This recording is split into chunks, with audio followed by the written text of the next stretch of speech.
Hey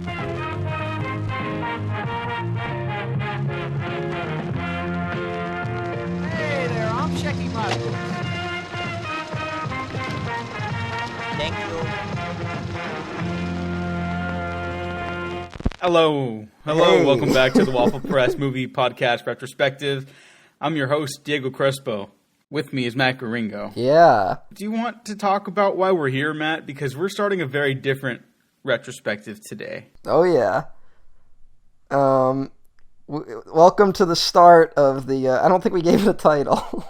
I don't know if we have an official title yet. We could figure it out right now, and I'll just cut it out, or I'll leave it up for patrons. I don't know. Okay, the official title is Happy Amblin. in which we will be discussing the works of both Adam Sandler and Steven Spielberg. We're going to do Spielberg's entire filmography, and we're going to do pretty much every film Adam Sandler stars in. And we are doing this because I sent this suggestion to Diego as a joke, and he said it sounds like a good idea. Yep. And here we are.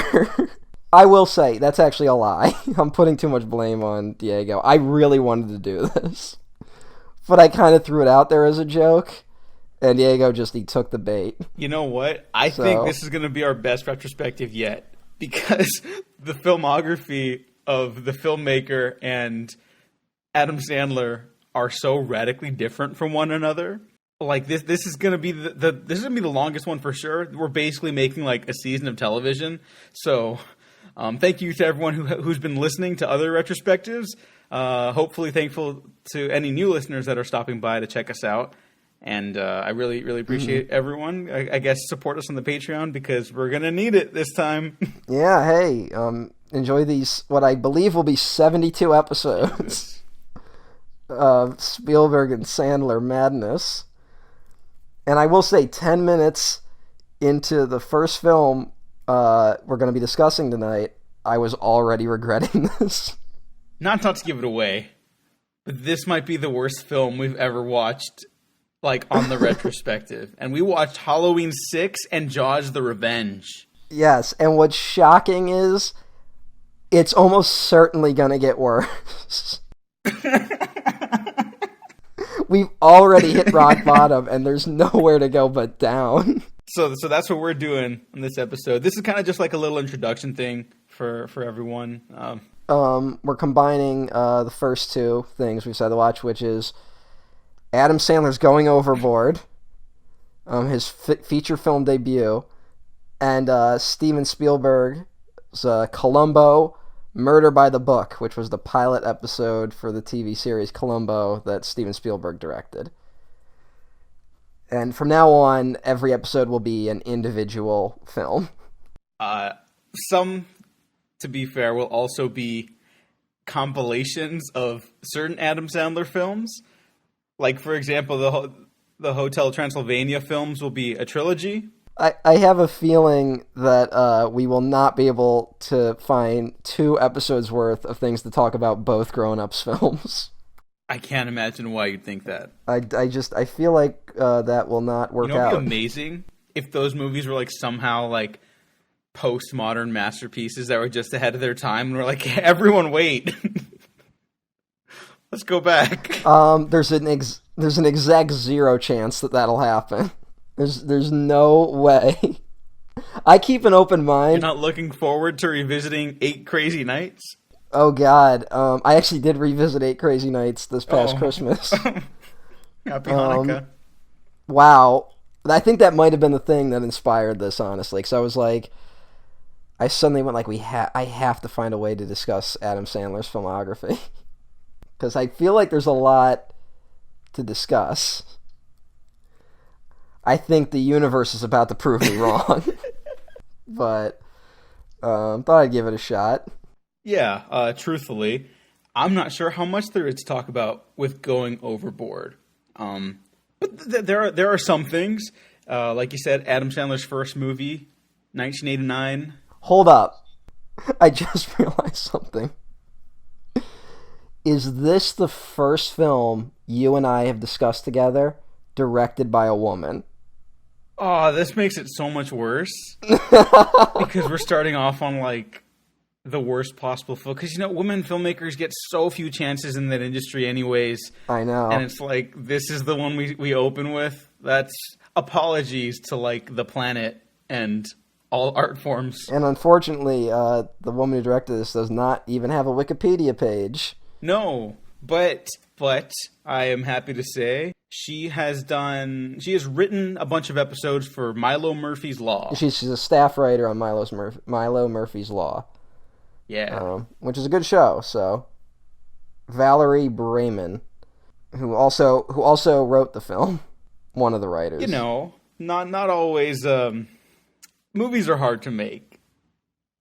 Yes, they are. I'm sorry.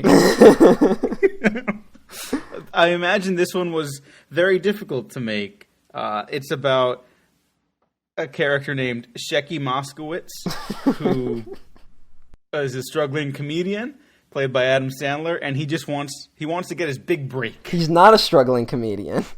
Yeah, he's just a waiter who wants to be a comedian. Played by, of course, Adam Sandler. Who I guess we should say this was made before Adam Sandler even went on SNL. I believe he was just kind of like a stand-up at the time. Yeah, so I imagine it being like kind of a very personal experience for him, Yeah, well, apparently he doesn't talk about this film too much. I can't imagine why. So this is the film of his that he feels personal shame about. Oh, just this one, huh? I guess. Hey, he seems cool enough with everything else he's done. Yeah. Unfortunately. But he was also one of the writers of the film. Along with a Scott LaRose, who played was it Dickie Diamond? Is that the character? Dickie Diamond, the comedian. He played Dickie Diamond. This person also didn't go on to do much. He went on to do something called the Blair Bitch Project. Oh wow, that's creative. Yeah. Woo. Remember when everyone was doing those parodies? Oh yeah. And then the fourth and final writer is Adam Rifkin. Some of you may know he directed a movie I really like called Look. He directed a movie called Director's Cut, which I worked on. I worked for a couple days on Director's Cut. Detroit Rock City, which is kind of a cult classic. And he also wrote the screenplays for Small Soldiers and Mouse Hunt. That's what was like insane to me going into this when I saw the credits, and then not only did I see people's names like who were credited that were like, what the, like Adam Rifkin, that's crazy. Yeah. And then I started seeing people pop up in the film. And the hits just keep coming. We should say all the writers all play roles in the film. Scott LaRose plays Dickie Diamond, as I said. Valerie Brayman played Bambi, who I believe only has one scene. And Adam Rifkin played two roles. He's very briefly on screen as a beauty pageant contestant, and the joke is, haha, it's a man. There's two jokes like that in this film, if you want to know how creative it is. And just an unfortunate recurring element in it's the Adam Sandler type movies too. It's a beginning. There's a lot of elements that start with this film that will be recurring. And he also plays the musician Croaker, lead singer of the Yellow Teeth, which is like the only time where it kind of gets. I laughed 4 times during this movie. Oh hey, that's better than me. During this 97-minute film, I laughed 4 times. There was a lot of stuff in it where I was like, that could be funny, but it was not executed well in any way. Oh, this whole movie, it's one of those ones where not only do I wish it was good, because it's like, it's so hard for women filmmakers to even get like a foot in the industry, and like to go somewhere. It's very unfortunate that this one didn't work out, this movie. But I was also just thinking like, man, this is a movie that's really plotless, takes place out in the open ocean. I love movies that takes place in or like by the ocean, and like this, if someone remade this like from the ground up, like the basic bones of the outline of the story, I think someone could do it. No one will touch this ever again, of course. There's like a nugget of an idea here. Yeah. And not one, honestly, like, yeah, this could have been made better, but like, yeah. But I don't think there's enough here that it's like, I don't think this needs to be revisited. The film was made for only $200,000, which is that was kind of a funny little moment.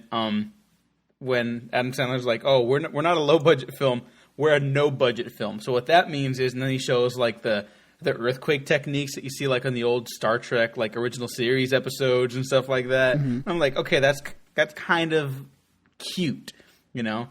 And then there's a moment later that made me remember, like, oh yeah, they're a no budget film, and I thought was genuinely really funny. Not like laugh out loud funny, but I was like, that's clever, like filmmaking stuff, where they clearly didn't have a lot of time for like wardrobe and stuff like that. So after Adam Sandler's character wakes up like in bed, his buddy comes into the room. He's like, "Oh, you slept in uniform?" And he's like, "Oh yeah, yeah." And like I was like, "Oh, that's funny." Yeah, I will say that was like it. The 4 times I laughed, they were very much like, "Heh," like I didn't have any sustained laughter. But yeah, they basically straight up say they say the truth in the very beginning of this film, which is that Adam Sandler talks directly to the camera and basically like, yeah, we filmed this on a cruise ship because there's beauty queens on it, which is basically what happened. There's so little out there about this film, so a lot of what I looked up, so I wanted to find something. I wanted to know where this came from, and the only thing I could go to was the IMDb trivia page.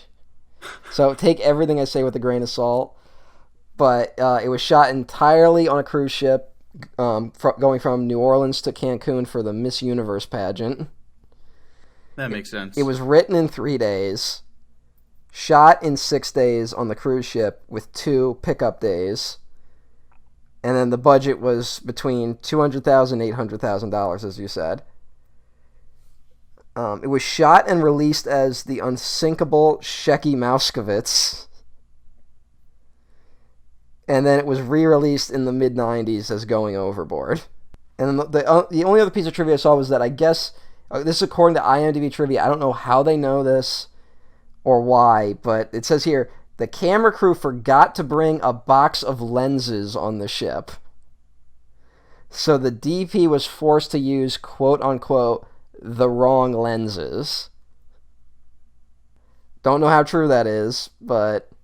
And it gets to... Honestly, this feels like a movie like I would have made when I was 13. Like if I was on a cruise ship and I was like, hey, I got a camera, let's shoot something. Like... But that's really all I'm willing to give this movie. It's very much a movie that's... And then this happens. And then this happens. Yeah. And then this happens. And then it just kind of ends. And you're like, oh, that's it.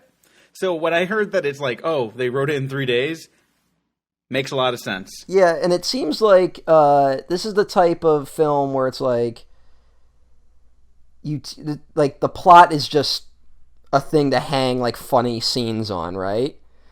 Like it's just... Or it's supposed to be. Yeah, but there is so little funny in this movie. I mean, there's so little scenes where it's like, again, like occasionally I would be like, yeah, that could be funny, but instead it's just like long scenes of people talking and being weird. On and on. Yeah. And on. Like, again, like I wrote down, like I said, Croker, lead singer of the Yellow Teeth. Like that's kind of funny. But it's funny to, like, say. It's not actually funny to watch in the movie. And that's what I was thinking about a lot, too. Like, was this funny on the page? Or was it just like, we need to make this? I think it was one of those things, because, I mean, again, we have a lot of people playing. The people who wrote it played a lot of the roles. So I feel like they just went like, well, I'll play this character, you play that character, you play that character. And then we'll just try to get a movie out of it. This is actually really weird. You know Red Letter Media, of course. They made a movie, like, in the early 2000s called Gorilla Interrupted that you can get on DVD, and it's fucking terrible. And, of course, I own a DVD copy of it. And it was literally like they just got, like, 4 of them just got together. They all had their own characters and props and, like, stuff, and they just kind of threw a movie together. They had a basic script, but it was mostly just kind of put these 4 elements together and make a movie out of it. And that movie works significantly more. Oh. And they're both bad movies, I'll stress that. But one is like, I don't know, there is a sort of like admirable quality. It's just like, it's just people making a movie. Like, they got on a cruise ship, they just tried to make a movie, it didn't work. But yeah, it's so little of this works. I want to, I guess, stress now that, like, I didn't hate this, but it was very unpleasant to watch. Mm-hmm. It does make me admire what Kevin Smith is capable of on his best days more. Yeah. I love Kevin Smith as a human being. I think he's a great, like, guy, nerd guy, to listen to, and I don't want to, like, shoot myself from his opinions or anything like that. Mm-hmm. He just seems like a nice dude, But there are some movies he's made where I'm just like, I can't sit through this. It's really bad. But other stuff, like the first Clerks, I still like Dogma. I'm like, oh, okay, there's like merit, there's like talent involved in that in some capacity. Yeah, I would say even with Kevin Smith and even with the filmmakers here, as critical as I'm going to be, I don't really put it on anyone. Like, I'm not like angry at any of them. Like, they tried to make a movie. It's hard to make a movie. But it does feel like something like, this feels like a YouTube generation movie. And like, I feel like some YouTubers could make a better movie than this. And I would say there's a filmmaker, Jason Steele, filmcow.com. He made the Charlie the Unicorn animated series. Oh, okay. He's made a few movies. He made one called Nick the Feature Film, which they literally made up as they were filming over like 3 days. And he did a movie called Detective Heart of America. These are the 2 I believe are available online, which is why I'm mentioning them. And which is Detective Heart of America is literally just like he had yard ornaments and he just filmed them and gave them voices and made a movie out of it. Okay. See, I like that little ingenuity stuff. Yeah. I was a big fan. I haven't seen his stuff recently, so I don't know how well it holds up, but I will vouch for liking his stuff for a long time. Tom Ska, he does more skit stuff, but I remember his stuff being like genuinely inventive for YouTube. There's a lot of people that, like, honestly, I feel like most of the people I admired back in the day, like, just don't exist anymore. Like, they don't make things as much. Yeah. The other guy I would say Robert Benfer. I'm a big fan of his. I consider him a big inspiration. Honestly, I think I have a goal in life to get famous, just so I can say people like Jason Steele and Robert Benfer were a huge inspiration. And just confuse people with it. They'll be like, what? Like, make people go check out these people work and they'll be like, what? But yeah, and I get the vibe I get from, like, I'm talking early YouTube where it was just like, I've got a camera and a car and like a bouncy house. Let's somehow make that into a movie. Yeah. Like, that was like early YouTube, and I get that vibe here. A little more, because like they clearly, there's a lot of like, I was thinking there's a scene in a bar in it where it's very clear they like probably had to film that at night while everyone was sleeping. Yeah, and, yeah. Like there's like all the windows are shut in the background, and but that's low budget filmmaking. It's just weird. I think this movie really wasn't meant to be seen by a lot of people. It's just that because again, Adam Sandler got big.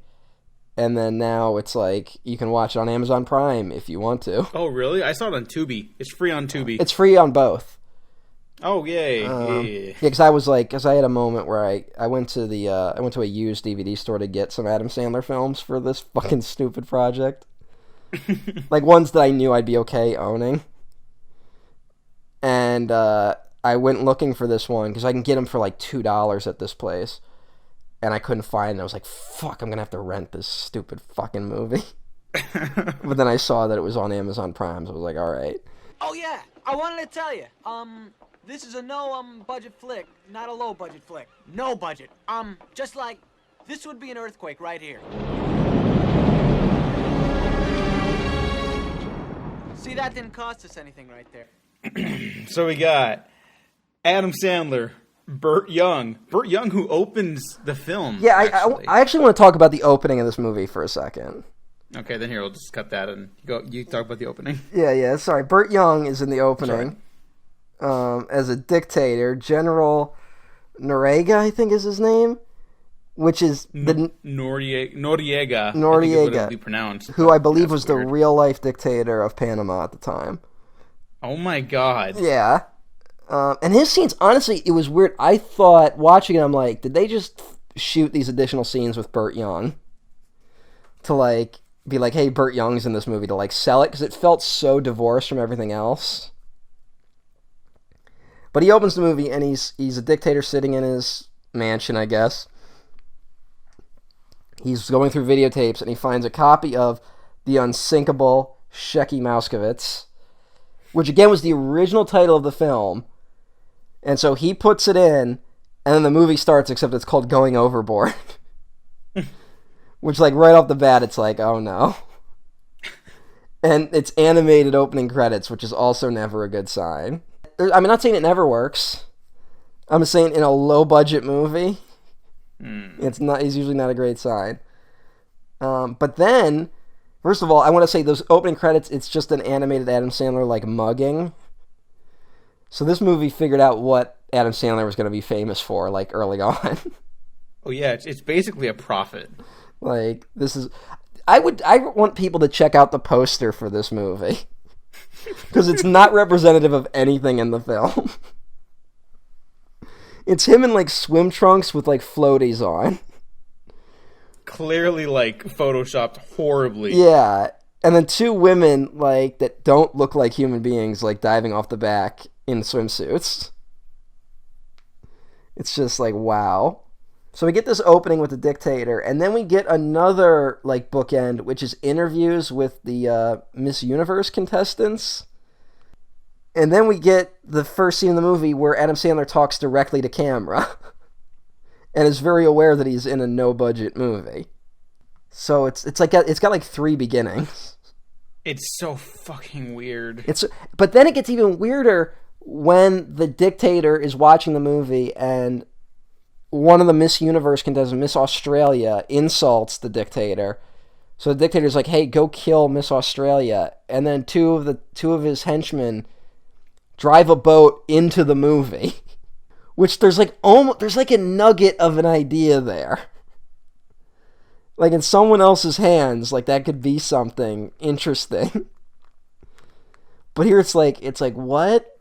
And I will say, Adam Rifkin, like, a lot of his work plays with this sort of idea a lot, where there's a lot of, like, awareness of the camera. Like, the camera is almost treated like a fifth character in the movie, you know? Yeah. Like, his movie Look does that, because Look is told entirely from the point of view of security cameras. Everyone should check out Look. Look's a really underrated movie. Director's Cut, which I worked on, it very much plays with that, where, like, a crazy person is giving a commentary to a film he stole. I don't know, it's an interesting repeated thing, and it's interesting that it started here, but here it feels more like, hey, this is why our movie looks like shit. I guess it makes more sense when you realize the production was just like that fast for a turnaround, you know? Also, a lot of this audio is, like, very clearly ADR'd. Oh, it's so bad. It's very bad. The ADR is just awful in this.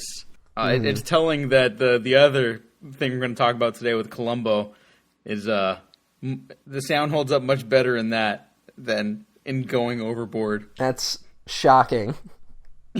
Television tends to not have the best audio. Who else is in this movie, Diego? Besides Adam Sandler and Burt Young, Tom Hodges as that's his buddy, right? Bob? Yeah, just Bob. Just Bob. Billy Zane as King Neptune. Yeah, which was the only moment in the film where I was like, again, like, that's something that pops up in later Sandler films where, like, an imaginary character, like, appears but then ends up being real. In a way. Like, a way that's, like, it's never, like, fully explained what's going on there. But that was one of the few laugh moments where he shows up. I didn't really find that funny. Like, I liked the idea, but I didn't laugh. But then Billy Zane goes to leave, and there's, like, a shot of him, like, he tries to go over the railing and then, like, pulls something and just gives up and walks off camera. That made me laugh. Billy Bob Thornton shows the fuck up. Yeah, it's like Dave the construction worker. He's like a heckler or something like that. Well, there's a part where Shecky Green, like, he's like, hey, where are you from, sir? And, like, he's like, I'm a construction worker, blah, blah, blah. And, like, he turns into a heckler. The biggest surprise, though, the one that completely caught me off guard, Peter Berg. Yeah. Director, actor Peter Berg, who directed Hancock, Patriots Day, which is a terrible film. Not a great director, but he's in the great movie Collateral with Tom Cruise and Mark Ruffalo and Jamie Foxx. And if you want comedic work, he is fucking hysterical in the movie The Great White Hype. He is so fucking funny in that movie. And here he's not really given much. No, he's not. He plays Mort, like Ginsburg or something, which I guess. Yeah, he doesn't even sound like what he sounds like now. Like, it's a completely cartoon performance, but it's something out of the movie, you know? I think the only reason I recognize him is because he is playing a somewhat similar character to his character in The Great White Hype, just voice-wise. Which I have not seen. Everyone, that's like one of the most underrated comedies ever. We will not be talking about any underrated comedies in this series. Actually, we might. There's one for sure that does not get the credit it deserves. Yeah, that's we might way find some down the line. We might find some diamonds in the rough. And I'll say I do like some of Adam Sandler's films, but not saying much. I gotta mention Alan Corvert's in this. Covert or whatever. As a bartender, and he will be a frequent collaborator with Adam Sandler. I just didn't expect to see him this early, you know? He's got maybe 2 scenes. I guess the biggest name in this is Milton Berle.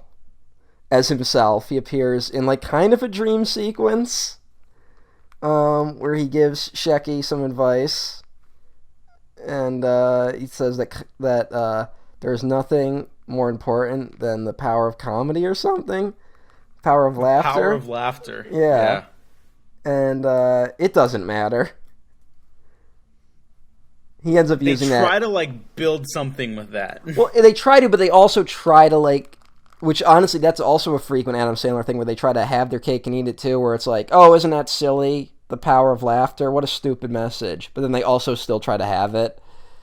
Yeah. This one is at least a little more, like, winking about it, where it's like, haha, we know we're making a stupid movie. Yeah, I'm not really sure what else. It's not a great film.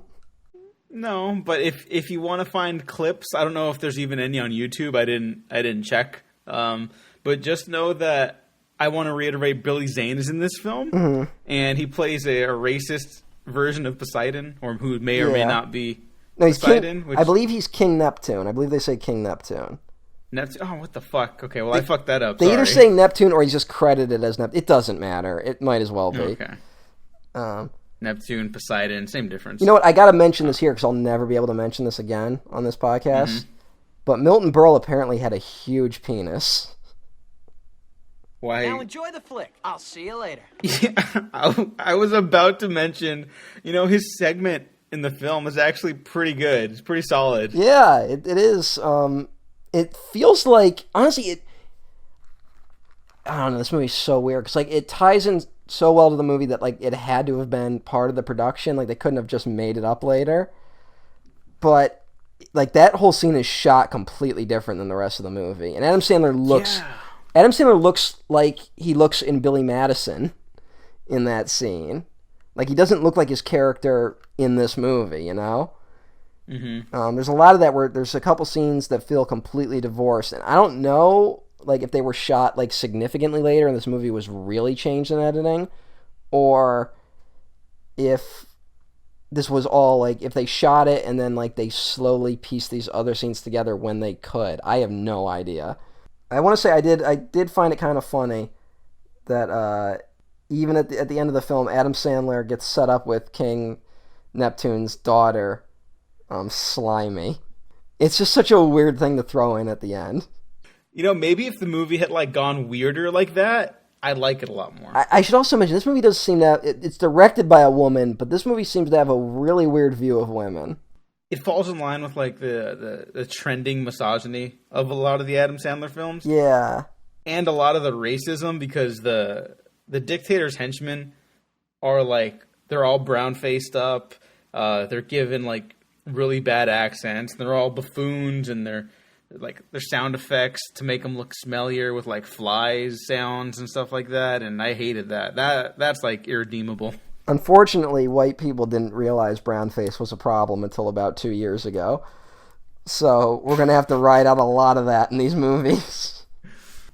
Well, that's Going Overboard. It's Going Overboard. We went overboard, I guess.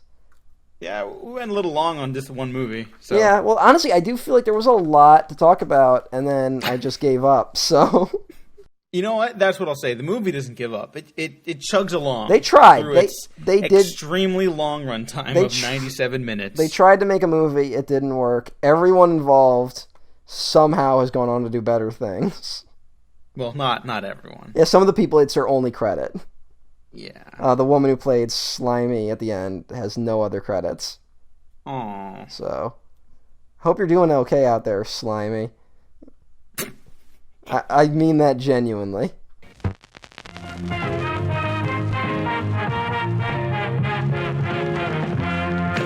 kind of knew it right from the start. There's nothing definite. It's a lot of little things. Little things. Wasn't that great? A fun trip down memory lane to a time when Adam Sandler wishes he could forget. Yeah. I guess we'll move on to the next movie now for this thing. I was going to split up this episode, but no, let's just double feature back to back. Fuck it. We're going to go straight into the Steven Spielberg segment of this retrospective with Columbo, a show that I know very little about outside of my friends telling me it's one of the greatest shows ever made. Oh, Columbo is the fucking best. I don't even know where to start with how good Columbo is. But I guess I want to ask you, so this is your introduction to Columbo. What did you think? You had texted me that it's not great, the pilot episode of Columbo. Not to give away your thoughts immediately. I'm here to tell you that you're wrong. Okay. That I thought this was a great pilot episode that goes on a little too long. Okay. I fell in love with this show. I want to see the rest of Columbo now. Okay. That's cool. I just think, to me, I wouldn't even say that it's not great. It's just that, one, when I started watching Columbo, I did not start with this. Netflix did a weird thing a few years ago where they had Columbo on, but only like select episodes. That's so fucking weird. It was weird. And then, so I only watched what they had. And coming back to it, was like, this is probably a good introduction to Columbo, but like, knowing what he is, like, this wouldn't make my top 10 Columbo episodes. But it's a very solid Columbo episode. Directed by Steven Spielberg, the first pilot episode of Columbo is called Murder by the Book, which is a great kind of like Agatha Christie style title. Yeah. They seem to be dunking on Agatha Christie a little bit in this. Yeah, I kind of got that vibe too. Do all the episodes open with like the mystery plot and like the side characters? Yes. And then Columbo is woven into the narrative. Yeah, Columbo usually shows up like 20 or 30 minutes in. And then it's fucking awesome. It's the best. And I was so confused the first time I watched a Columbo. I was like, well, I know who did it. How is this going to be interesting? Oh, how little did I know. Well, that was my thing too. I was like, well, all right, I guess it's not like a rug-pulling, twisty-turny, topsy-turvy mystery thriller. And it's not. It's just like... it's still a mystery, but it's not a mystery for the audience. Yeah. It's just like piecing it together, which is way more interesting. How's he going to catch the guy? That's all it is. Yeah, this was great. And I loved Peter Falk in this. Oh, yeah. I hope this starts you down a path of watching more Columbo. Just fucking change the retrospective. It's actually just Columbo. You know what? I totally would. I'm sorry. I don't know. We might have to do that at some point. Maybe. I have the complete series on my shelf right behind me. Is the entire series on YouTube? Because this is legal. Also, yeah. Just so everyone. Oh yeah. But it's like it's there. The pilot episode's there on YouTube with an official Columbo channel. There's a few episodes up on the official Columbo channel right now, and they change every now and then. One goes down. They just put up the fucking episode with John Cassavetes. Holy shit! That might be the best Columbo episode. I could just jump to it then too, huh? Yeah, Because they're all standalone. It's right there. They just put it up like today. And I love that one. But yeah, and they might not be up for too much longer though, because there was some sort of lawsuit recently this year. And the rights, I think, reverted back to the estate of the original creators.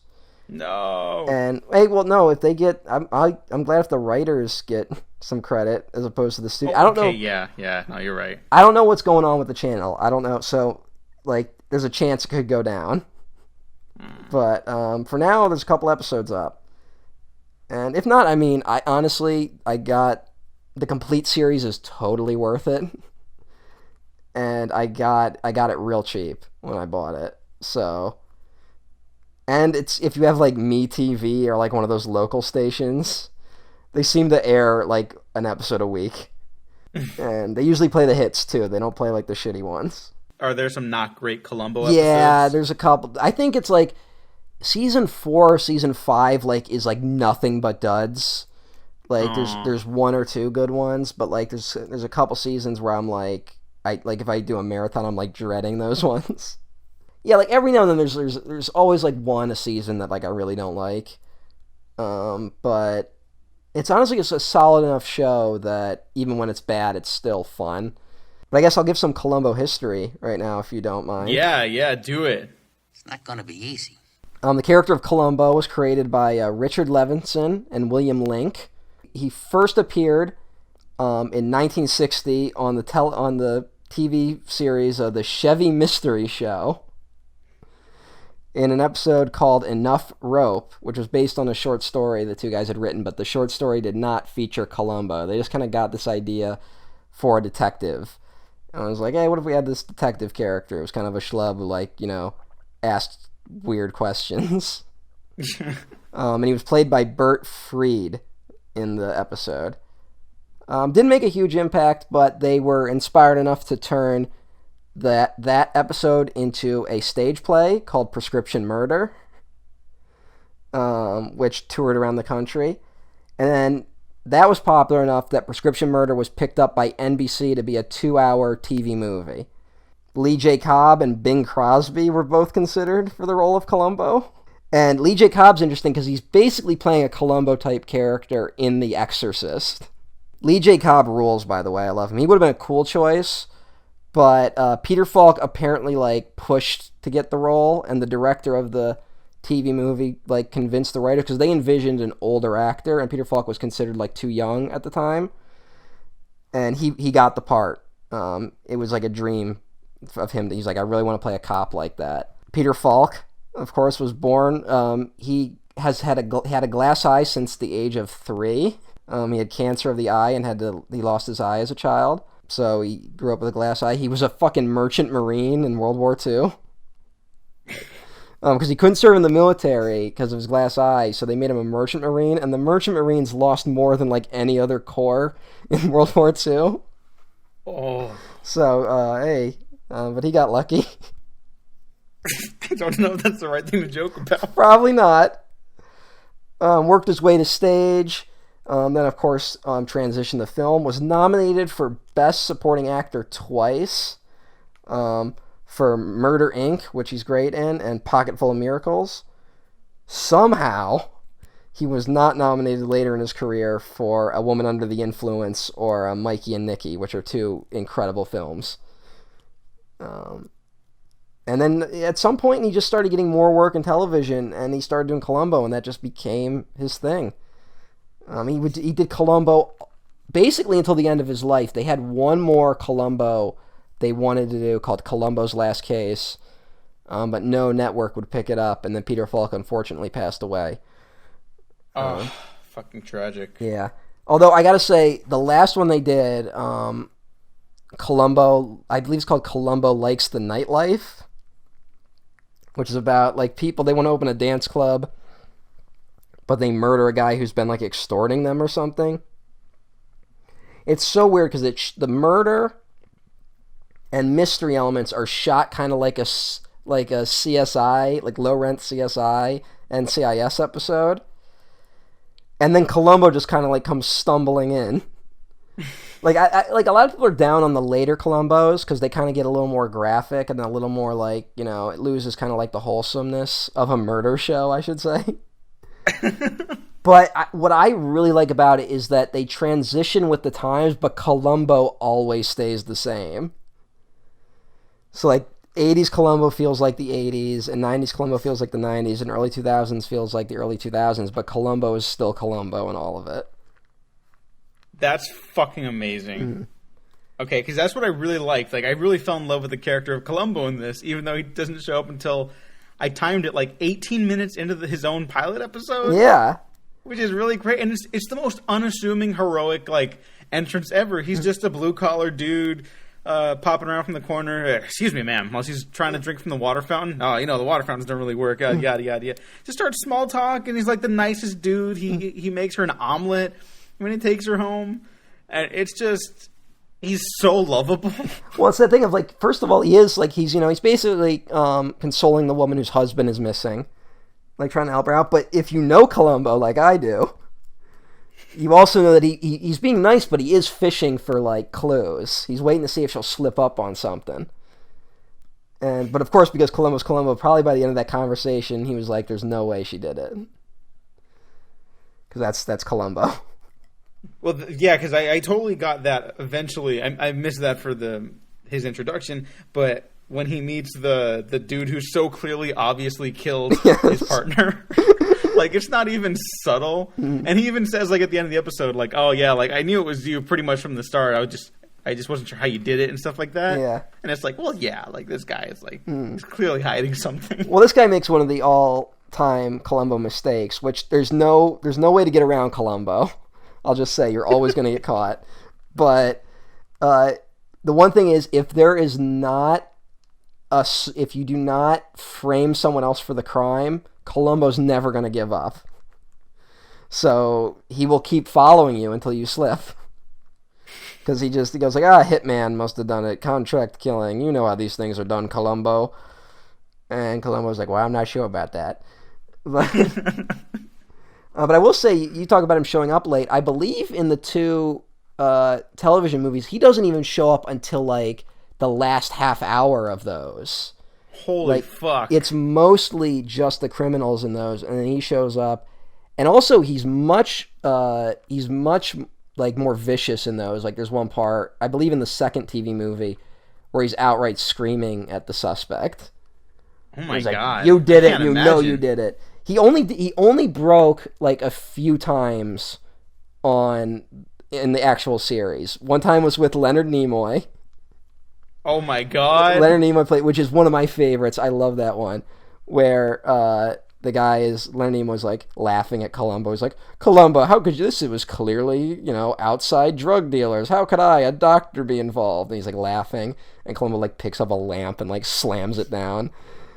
And he's like, I know you had something to do with that nurse's murder. Like, and then one time there was a guy who was like, he was really getting under Columbo's skin. Like, Columbo just hated this guy. I think it might have been Jack LaLanne, the workout guy, because that was the plot of that. Like, a workout magnet, like, killed his partner or something. And, like, he was really getting, Columbo was like, Columbo, how can you keep going? Do you really believe I did this? Like, yes, I believe you did it, and I'm going to get you. And, one time, I just got to throw this line out there. I don't remember the episode, but it's one of my favorites where he catches the guy, and the guy had an alibi that Columbo, like, of course, flips on his head. And, like, that's what he uses to get the guy. And he goes, like, you had the perfect alibi, and it's your perfect alibi that's going to hang you. Like... Oh, it's the best. I fucking love Columbo. Well, just, like, even the way he was, like, interrogating this guy, like, it gets progressively more, like, not aggressive, but what the fucking word I'm looking for? Like, persistent, like, yeah, like, and it's almost passive aggression. Well, at some point, the suspect realizes what Columbo's game is, like, at some point, and Columbo knows the suspect does, but he won't say it to, like, just make it annoying. So, like, Columbo's like, I was just in the area. Like, Columbo does that a lot. Yeah, and then, like, in the first episode, this guy's like, you're always in the area. You're always in the area, Columbo. Oh, I love that. But, like, when he finally, like, basically books the guy in the office, it's the funniest fucking thing because the suspect still thinks he has, like, he still has the upper hand in situations. He's, like, looking out the window, looking out the city, like, oh, yeah, like, it's nothing to worry about. But as Columbo keeps, like, pressing him and revealing that, like, oh, no, he does have him, the more the conversation goes on, and this is totally like a Spielberg blocking thing, the suspect goes to sit down at the table. Columbo gets closer and closer. He has to sit down. He can't even look at him. And so when he turns away, Columbo is sitting across from him to, like, just keep pressing him, even though he's on the other side of the room. And that was, like, hilarious. Like, it's a very serious moment, but it was so funny. He's like, no, I'm still talking to you. It was great. Now, there's a couple, I think Spielberg might have gotten his whole, like, little oneer, the Spielberg oneer technique from working in television. Like, because there's a couple of those in this episode. And because there's not a lot of work, that like, you can't really draw too many lines to Spielberg's later work, but there's every now and then there was something where you're like, oh, yeah. Mm-hmm. And that's definitely one of them. Yeah, the other one that, like, really, it's going to sound weird. It reminded me of Close Encounters. I don't know why, but when the suspect's in the lake dropping off the body and making it look like the witness had, like, drowned, like, just got drunk and drowned. Something about the moonlight reminded me of Close Encounters, and I have no idea why. That none of that's in Close Encounters. And before that, when he's seducing the witness to kill her. Yeah. And there's, like, they kiss, and there's, like, the soft red underlight, like, beneath their chins, and it gave them, like, this really weird, cool glow. I don't know. I really like that. That was, like, I could imagine seeing that in more Spielberg stuff. That felt very much like him. Yeah. I guess we should talk about Spielberg now. Oh, yeah. The beard. The man. My favorite film director. Yeah, the man, the myth, the legend, Steven Spielberg. It's going to be hard. This is probably going to be... It's weird. It's going to be hard because we got to sit through Adam Sandler films. And it's also going to be hard because we are talking about one of the most influential filmmakers of all time. And, like, controversially so. Like, there are people that, like, blame Spielberg for a lot of bad trends in film. Which I'm sure we'll discuss more as the series goes on. Oh, will we? But Spielberg rejected from USC because he was not a great high school student. I think that the legend goes, and who knows how true this is, but Spielberg has said it enough, that he took a tour of Universal Studios one day and just stayed in the bathroom during the bathroom break and just walked around the lot all day. And visited different sets, and then eventually ran into an editor, and the editor found out what he had done. But he was like, "Well, clearly you're passionate, so I'll write you like 2 weeks of passes to come to the lot." And so Spielberg showed up for 2 weeks, and at the end of that, the guy was like, "Look, I can't write you any more passes. I'm sorry." So but then Spielberg showed up again, and by that point the guards knew him, so they just let him on without checking. And I guess he did that for a while until he got an unpaid internship as an assistant editor, working on, just various stuff around the studio.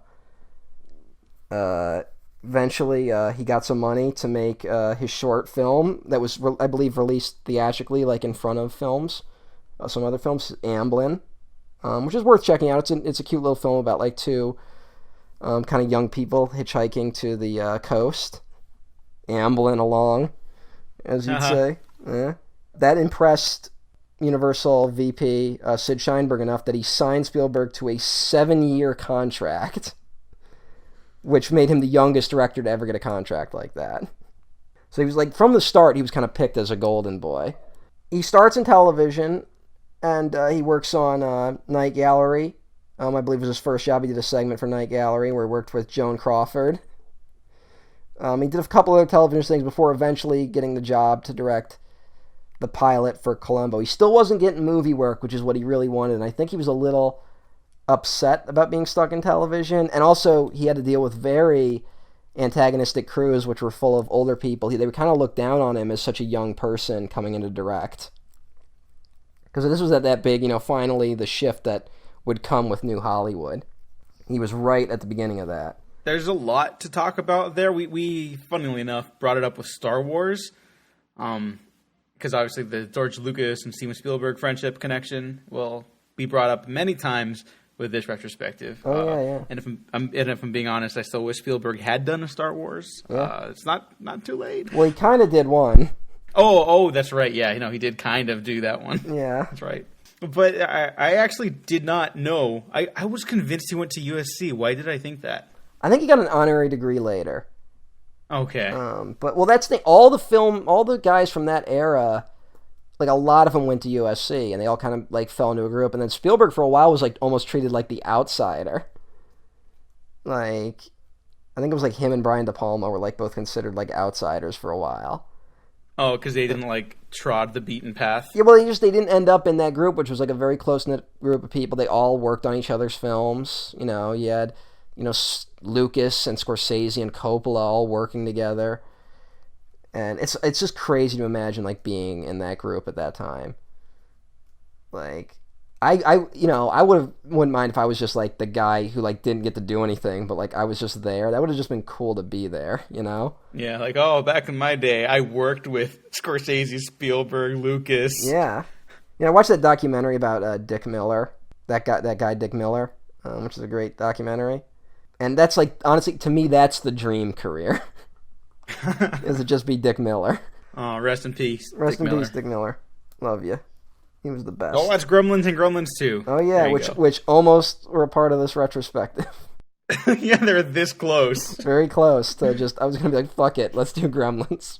Well, funny all that, Steven Spielberg's now the king of Hollywood. Mm-hmm. Basically could do whatever he wants, or like so you would think. He still runs into problems here and there with getting some projects off the ground. It's ridiculous that Hollywood every year, honestly, I don't say this too much, and like I know I don't want to anoint one guy as like king of Hollywood or whatever, but come on, just let him do the shit.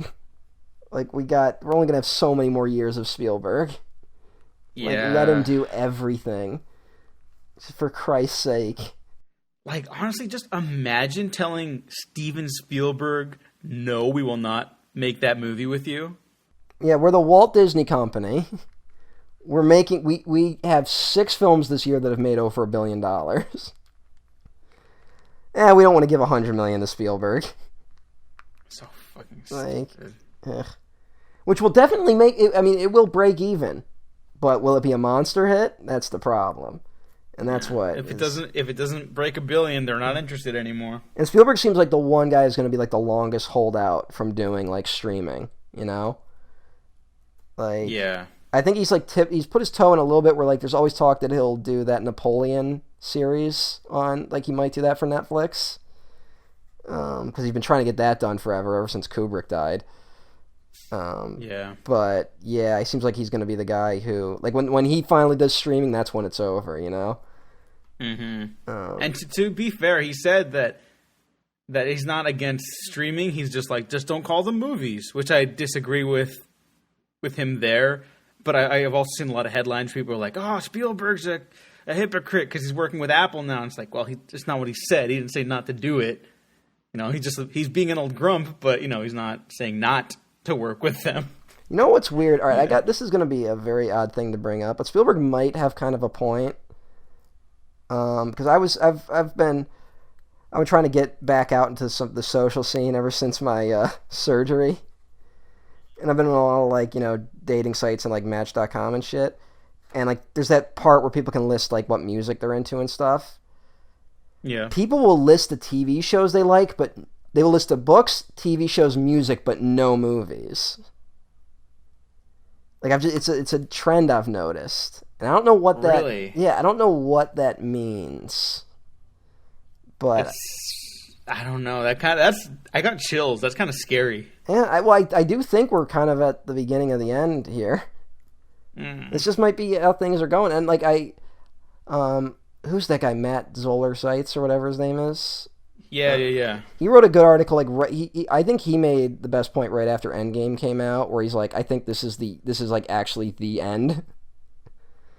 Like he's like, movies aren't movies anymore. And I think he has the best perspective on it, where he's like, it's going to be something new. Like, I can't say if it's good or bad. I just know it's going to be new. And so I think we just kind of have to get ready for that shift. What it's going to be, I don't know. But it's a little sad. I don't want the theaters to go away. That's my big concern.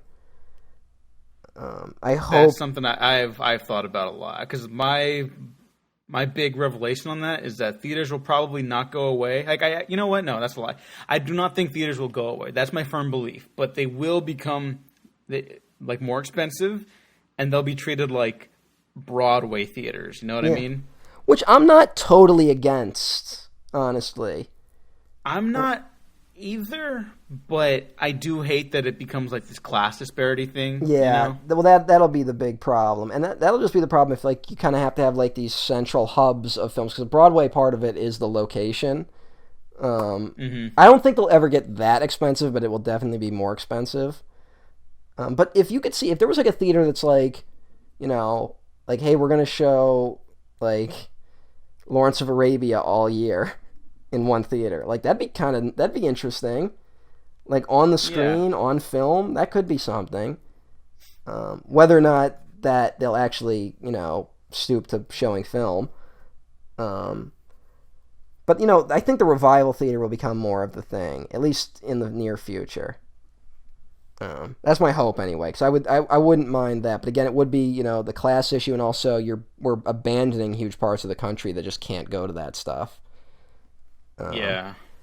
You know what? This is going to be even weirder than anything else we talked about. I imagine the future of film being like Annihilation, where it's going to be a rough, tumultuous experience where people are suffering and dying in horrible, horrible ways. But then by the end, you're like, well, is what comes next good or bad? Because that was like, that might be worth it, or it might just be all worse from here. Yeah. Well, yeah, we're going to change, but we don't know what's going to happen. That's really what's going to happen. No, it's not a bad comparison. Thank you. I love Annihilation. Go watch Annihilation. Go watch Annihilation. Great movie. Better than Going Overboard. Oh, significantly. But yeah, you know, I think it'll maybe smooth out in the next couple years. Maybe if I honestly think streaming doesn't have to be bad. It's just likely gonna be bad. There's good shit there. There's always potential. We talked about it with the Marvel stuff, which I promise I will not bring up during this retrospective anymore. This is it. Amazon's got some great shows, and Amazon's like, you know, the bastion of like capitalism. Really think about it. We could be living in this great era where all media is at our fingertips. Like, if you want to watch something, you can get it like without spending that much money. But it's all in the hands of corporations that want to gouge as much money as possible from every human being on Earth. And that's really the problem. Honestly, I think that's one thing with Spielberg's. Sometimes he'll make comments like that about Netflix and stuff, and I don't think, because, you know, he is a billionaire. I don't think he can see the bigger picture, that it's not that the concept of Netflix is the problem. It's who's controlling Netflix and who's controlling streaming for the future. That's where the problem's going to be. And, you know, maybe I feel like there's a day not too far off where we could achieve that era where all media is available, or at least most of it. But we're probably about to enter a very quiet decade. I'm just getting out while the getting's good, I guess. We'll see. That might explain a decision that Spielberg made in a recent film of his, but we'll definitely talk about that down the line. Oh, yeah, that's, yeah. We'll talk about that one. But I wouldn't have discovered Columbo without streaming. I mean, I looked up, I had gotten, this is kind of embarrassing to admit, but I had gotten really into that Sherlock TV show. Which, now that I look back on that show, I'm like, what did I like about that? I don't think it's that embarrassing to admit, because that was huge at one point. It was huge, but then when I look back, I'm like, what was I doing?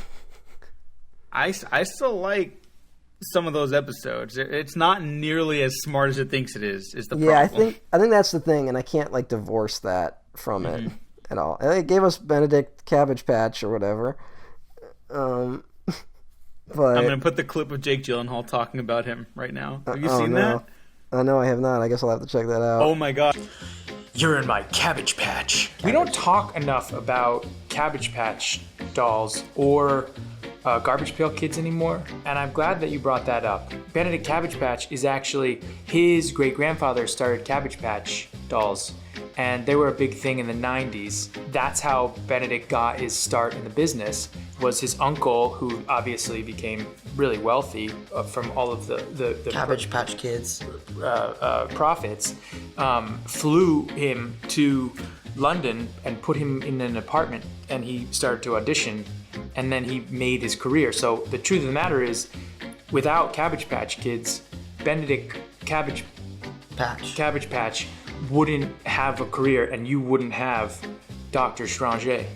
So think about it. Stephen Moffat needs to be one of several writers. He can never be like the one guy. Because did his Doctor Who disappoint? I mean, I don't think I've ever, because I really, that was that thing of like he did the Angels one and all that shit. That one's so good. That episode's so good with the Weeping Angels that you could show it to someone who doesn't like know anything about Doctor Who, and that'll get them into it. That's it's like the perfect introduction episode to the series. Like, it's great. And it also, I do think like his first series started out very promising, like, bumps here and there, but I thought the first one he did on his own was all right, and then it just fucking nosedived hard. And man, but because of that, I kind of was like, I want to watch more detective and mystery shows. So I looked up a list. I was like, what are the best detective shows? And it was like The Wire and Columbo. So I was like, all right, I'll watch those. And The Wire was not streaming at the time, so Columbo was. So I started watching it, and I was like, holy shit, this is great. It's kind of funny like looking back at that now. It's like, there's like gradual progression steps for like certain television movies, like series and films and stuff like that. It's like, yeah, you watch like Harry Potter before you go to like Game of Thrones, obviously, right? Like for our generation. And then I was like, no, I'll start with The Wire, and I caught Columbo in my 20s. Hey, there's no wrong way to do it. No, there's not, but it is different. It's kind of funny. Yeah. Well, I mean, honestly, I think, there's pitfalls and stuff to like the other way, because I mean, I think the only reason I like Dragonheart is because I watched it as a child. I think if you tried to get me to watch it now, I wouldn't like it. Well, Dragonheart has the best musical score to the worst movie. Oh yeah, that is wow. That score's so good. But fuck, is that fucking terrible looking CGI dragon just so charismatic? I mean, goddamn. They almost did it with Jim Henson's puppet studio. Oh, that would have been so good. And I think they only ended up building the head for like that one scene. Oh. But hey, Dragonheart is a movie. Look to the stars, board. I am the last one. It's a fine movie. Oh, Spielberg would have made a great Dragonheart. Spielberg has he done any fantasy? Really? He did Hook. And like the Indiana Jones films kind of like teeter on fantasy. That's the thing. His is always about the ordinary coming up against the extraordinary. Yeah, and I guess it wouldn't be a straight fantasy.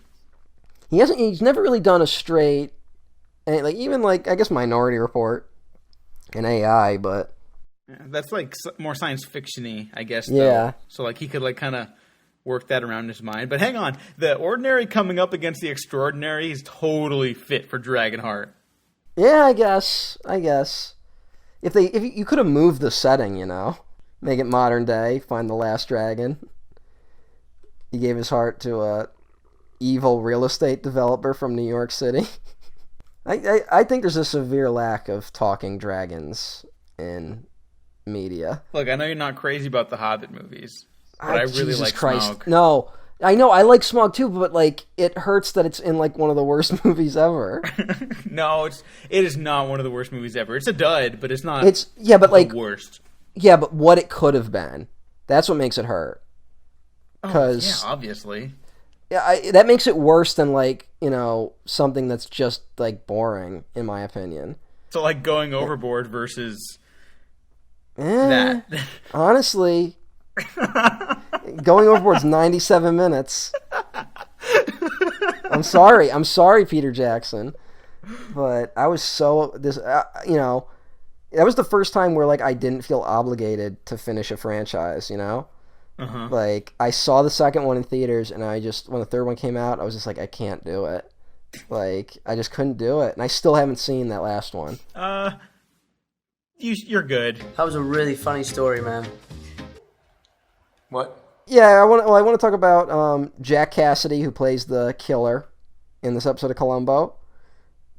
He's a frequent Columbo murderer. Like a lot of actors come back multiple times. Oh, really? Yeah, and he's always like the biggest asshole. Oh, he's good at it. Yeah, and he actually plays one. He is a magician who is a former Nazi. So it's Columbo versus a Nazi. Yeah. He's a magician. He's being blackmailed by a club owner. Like he basically, performs for nothing. And he's like, well, if you stop performing, I'm going to turn you into the authorities. So he kills the guy, and then Columbo gets involved. So it's Columbo versus a Nazi. What episode is that? So I can watch it. Oh God, I can't. It's like the Great, like Svengini or something like that. Like. I don't remember the name, I'm sorry. Oh, God, that sounds like the best. It's like season 3, I think. Okay. Just look up Jack Cassidy. If I just look up the acting credits, I'll find it eventually. Look up Jack Cassidy. He also did one that, he did another one, also currently available on YouTube, also involving killing a writing partner, as the plot of this episode did, with called Publish or Perish. And that one has one of my all-time favorite Columbo moments, where Jack Cassidy's plan in that one is that he is going to frame himself for the murder. So he's going to leave a bunch of fake evidence framing himself, but also have the perfect alibi as a way to like divert suspicion.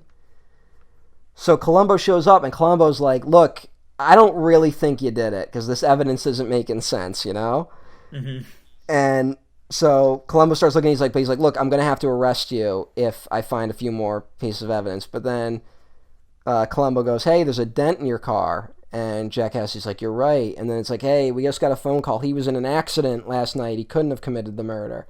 And Columbo's looking at him as Jack Cassidy is examining the car accident. And you can see it on Columbo's face when he realizes Jack Cassidy is the murderer. You can see it. You never get that chance, because usually he shows up and it's like he read the script. Yeah. Like from scene 1, he knows who the murderer is, but in that one, you can see the moment when he switches, and it's fucking fantastic. But Jack Cassidy, I really liked. I like him. He's a good Columbo villain. Because he's the plot of this is he's going to murder his writing partner, because his writing partner's leaving him. And they've been writing a series of mystery novels starring a woman named Mrs. Melville. Clearly a reference to a Herman Melville. And also, like, the whole episode, every time Columbo's like, well, I was investigating, he's like, Columbo, if you had been, like, Mrs. Melville. Like, he's so, like, such a douche about it. And Columbo's like, well, I'll have to consider that next time. But, of course, that's why he doesn't realize Columbo's actually been playing him the whole time. It's fantastic. So he murders his partner to collect the insurance money, and then he's eventually forced to kill a witness, which is something that happens a lot on Columbo. Columbo almost seems to like allow witnesses to be murdered. Like so there's a couple episodes where he's like, I can't convict you of the first murder, but I can definitely convict you of the second one. Like that happens a few times, but here that doesn't happen. So, yeah. There's a dark side to Columbo. There really is. There's one episode where he admits that, like, none of the murders ever bother him. He's like, I actually really like my job. Oh my God. But, yeah. And Columbo eventually gets the guy, of course, because it's Columbo. Everyone should check it out. Great start to Columbo and a great start to Spielberg's career. Yeah. on the YouTube version, I took some screen caps, so I'm just going to pop some up there. But I thought it was very impressive for a television pilot. Yay Spielberg, yay Columbo. I might just buy the box set. Like, I really loved this pilot episode. Oh, it's so good. Maybe watch a few more, see if you like get the hang of it. Like, there's like currently like 4 up on YouTube. Fuck yeah. And they're all very entertaining. But definitely check out the John Cassavetes one. Because that might be like if there was a one where I was like where to start, I'd be like start with that one. John Cassavetes. Yeah. Who only did it because he was Columbo friends. versus Nazis. Yeah. Oh, yeah. And Cassavetes did it because he's of course friends with Peter Falk. So, and it's like an extra long episode too, which makes it even cooler. Shit. But it's great. Check that out. You could see Going Overboard on Amazon Prime right now, but you really shouldn't. Yeah. If you're curious about like where Adam Sandler started, I think if you're a purist, I guess, I don't know, go ahead.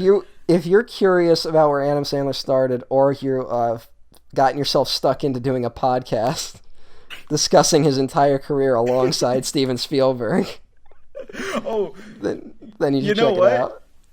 You know what? The best thing about Going Overboard is that you can come back. You can open with something that terrible. Yeah. Unfortunately, and still have like a career out of it. Yep. That's kind of inspiring. It is, I guess. Yeah. Yeah. Sorry to everyone else who did not have a career after that. Well, that was the first episode of this fucking thing. Yeah. The name of which is Happy Amblin. So, Matt, where can the people find you? I'm at EmperorOTN1 at Twitter.com. I'm also on YouTube and Patreon. And you can find me at Twitter.com at the Diego Crespo. Check out the Waffle Press on Twitter, YouTube, SoundCloud, Spotify, iTunes, many more places. Or I guess at this point, iTunes might not be iTunes. It might be like Apple Podcasts or something. Yeah, whatever. Like that. Whatever. Same difference. The link will still work down below. Thanks for listening. Thanks for watching. We have been professionally unprofessional. Oh, just one more thing.